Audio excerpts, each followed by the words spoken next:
दोस्तों, हमारे YouTube channel पर आपका स्वागत है। मैं राम पुनियानी आज हमारी वेबसाइट जो है उस पर जो कुछ किताबें उपलब्ध हैं उसके बारे में थोड़ी सी जानकारी देना चाहूँगा।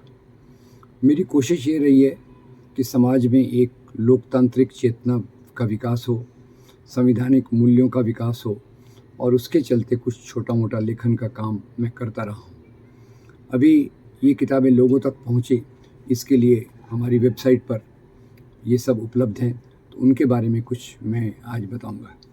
ये पहली किताब जो है आरएसएस, बीजेपी, विचारधारा और राजनीतिक एजेंडा। ये किताब में मैंने कुछ 10-12 अध्यायों में ये बताने की कोशिश की है आरएसएस का जन्म कैसे हुआ, किस प्रकार से इसने अपने आप को आज़ादी के आंदोलन से दूर रखा, किस प्रकार से इसने पुराने मूल्यों का गुणगान किया, अल्पसंख्यकों को टारगेट किया और इसकी जो नीतियां हैं एक प्रकार से इनको टारगेट करने का, दूसरे प्रकार से उनको अपनी ओर जीतने का, ये पूरा इस किताब में मैंने विस्तार में बताने की कोशिश की है ताकि हम ये समझ सकें कि ये इस प्रकार ये जो राजनीति है ये अलग प्रकार से खेल करती है। दूसरा इसी किताब का अंग्रेज़ी संस्करण है understanding RSS and BJP agenda. ये वही किताब है, अंग्रेज़ी में है, थोड़ी छोटी है और इन दोनों किताबों के माध्यम से जो आरएसएस की राजनीति का उद्देश्य है वो मैंने काफ़ी स्पष्टता से सामने रखने की कोशिश की है। और अपील ये है कि ये इसके बीच में जो एक मिला जुला तरीका है आरएसएस के काम करने का, वैचारिक रूप से इन तबकों को दुय्यम रखना और अपने पॉलिटिक्स के माध्यम से, राजनीति के माध्यम से उनको अपनी तौर से चुनावी फ़ायदे के लिए अपने साथ जोड़ना, ये दोनों चीज़ें उसमें एक साथ चलती हैं। एक और किताब भी है जो मेरे मित्र, आदरणीय मित्र लज्जा शंकर हरदीनिया जी की है, एजेंडा आरएसएस का उसी की ज़बानी। एजेंडा आरएसएस का उसी की ज़बानी, ये हिंदी और अंग्रेज़ी दोनों में है।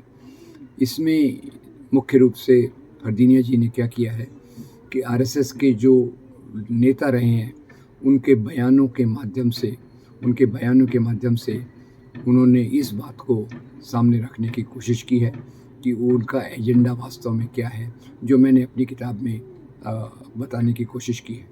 तो ये दोनों किताबें सांप्रदायिक राजनीति के विरोध में हैं और भारतीय लोकतंत्र को मजबूत बनाने के लिए एक प्रकार की चेतना का निर्माण करने के लिए।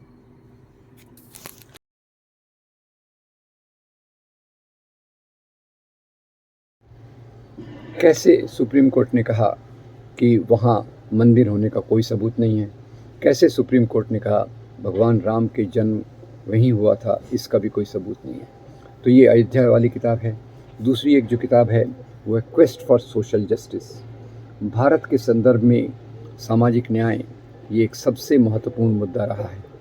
ये मुद्दा वो मुद्दा है जो भारतीय समाज में ख़ास तौर से पिछले हज़ारों साल से जाति के नाम पे लोगों पर अत्याचार कर रहा है और उसमें किस प्रकार से परिवर्तन लाना चाहिए, इसमें अंबेडकर के विचार, फुले के विचार, सावित्रीबाई जी के विचार, इन सब का संकलन है और आगे दलित आंदोलन किस तरफ से जाए उसका एक रास्ता है।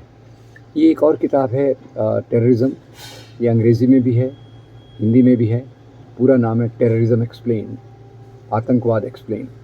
ये एक किताब है जिसमें कार्टून्स के माध्यम से मैंने कुछ चीज़ों को रखने की कोशिश की है और उसका उद्देश्य यही है कि एक सरल तरीके से ये चीज़ें आम लोगों तक पहुँचे और उसके माध्यम से एक सामाजिक सोच बनने की प्रक्रिया बढ़े। और अंत में मैं जिस किताब का उल्लेख कर रहा हूँ वह कम्युनलिज्म एक्सप्लेन, ये अंग्रेज़ी में है और इसमें भी एक पूरी थीम जो है बाबरी मस्जिद के डिमोलिशन से लेकर तो कैसे आरएसएस कैसे बनी, स्वतंत्रता आंदोलन में इसका क्या योगदान था, महात्मा गांधी की हत्या कैसे हुई और उसके पीछे के क्या कारण थे, समाज में सांप्रदायिक राजनीति कैसे आई, ये सब पूरे एक किताब में, करीब 220 पेज की किताब है, इसमें ये सब चीज़ों को मैंने लेने की कोशिश की है। ये सब किताबें rampunyani.com पर उपलब्ध हैं और मैं उम्मीद करता हूँ कि आप इस ऐसी किताबों का प्रचार प्रसार के लिए अपना योगदान देंगे। आपका बहुत धन्यवाद। उम्मीद करता हूँ आपसे फिर मुलाकात होगी। बहुत धन्यवाद। Thank you very much.